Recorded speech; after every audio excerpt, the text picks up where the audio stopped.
Assalamualaikum warahmatullahi wabarakatuh. Di sini kami akan menyampaikan materi tentang studi kasus pada ekonomi internasional. Saya Caka Madik Siva. Saya Dede Pada Rosadi. Saya Raffi Pramuja.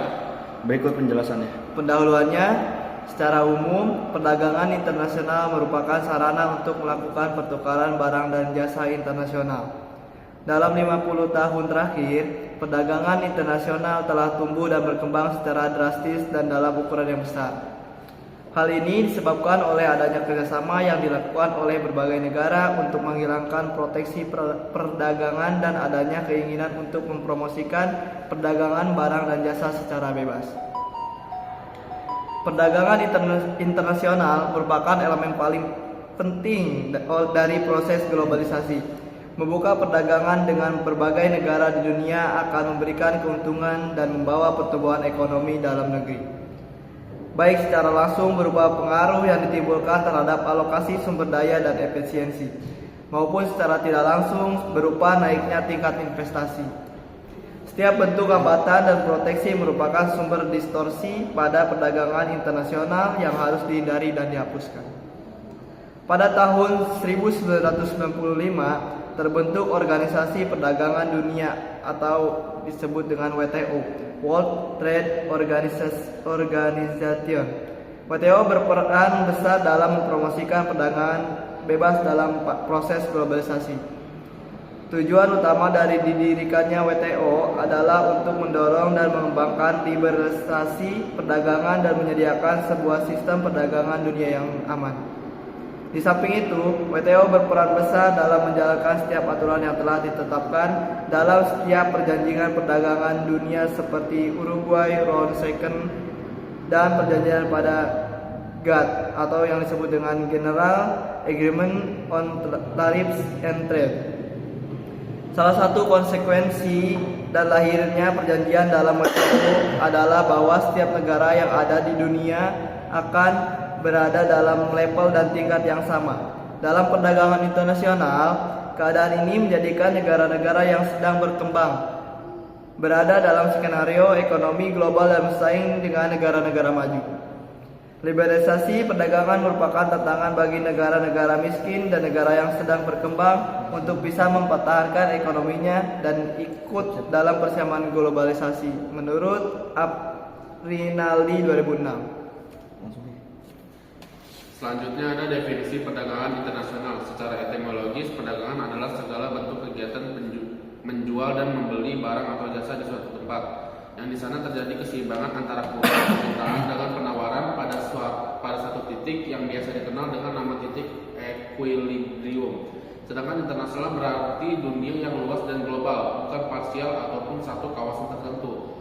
Maka perdagangan internasional dapat diartikan sejumlah transaksi perdagangan atau jual beli di antara pembeli dan penjual, yang dalam hal ini satu negara dengan negara lain yang berbentuk ekspor dan impor pada suatu pasar demi mencapai keuntungannya maksimal bagi kedua belah pihak. Beberapa ratus yang lalu, aliran merkantilis mengira bahwa perdagangan internasional merupakan transaksi untung rugi atau win-loss deal. Menurut aliran ini, ekspor adalah sesuatu yang menguntungkan, sedangkan impor adalah sebuah hal yang merugikan, sehingga negara harus mengejar ekspor dan menghindar impor. Namun, sejak permulaan abad ke-19, para ekonomi pasar berpendapat sebaliknya. Mereka mengatakan bahwa perdagangan internasional merupakan transaksi yang saling menguntungkan atau win-win deal.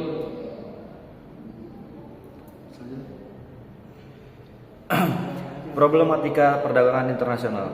Perdagangan internasional berbeda dengan perdagangan domestik. Perdagangan domestik yang berlangsung di dalam sebuah negara hampir tidak memiliki hambatan apapun.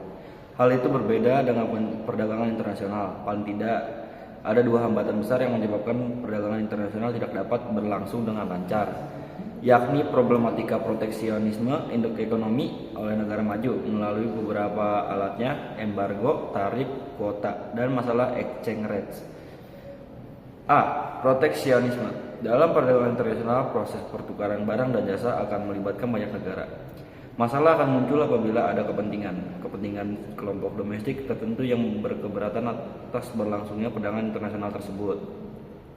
Untuk melindungi kepentingan kelompok domestik dari ancaman arus barang dan jasa dari luar negeri tersebut, maka negara akan menghadangnya dengan kebijakan politik dengan berupa penerapan tarif dan kuota.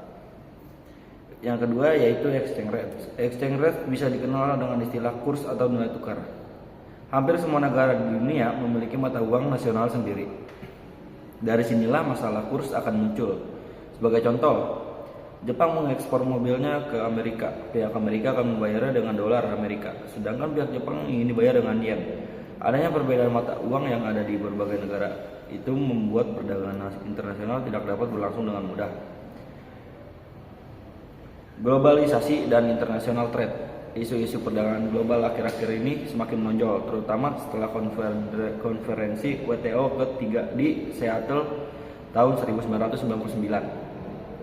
Kenyataannya, perdagangan yang diatur oleh GATT (General Agreement on Trade and Tariffs) dengan yang sekarang diatur oleh WTO (World Trade Organization) mengalami perubahan luar biasa. Perdagangan yang diatur oleh WTO sejak berdirinya 1994 merambah ke bidang-bidang non-perdagangan.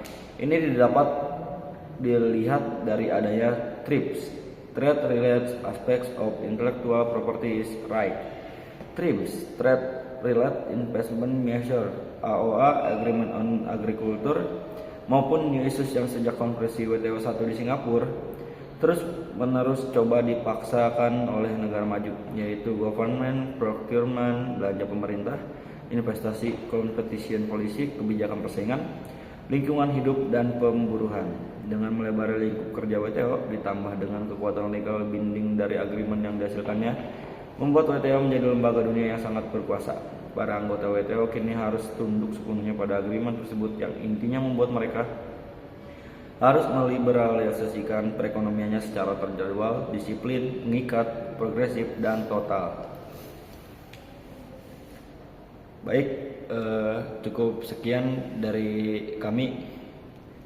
Kurang lebihnya mohon dimaafkan. Wassalamualaikum warahmatullahi wabarakatuh. Bye bye.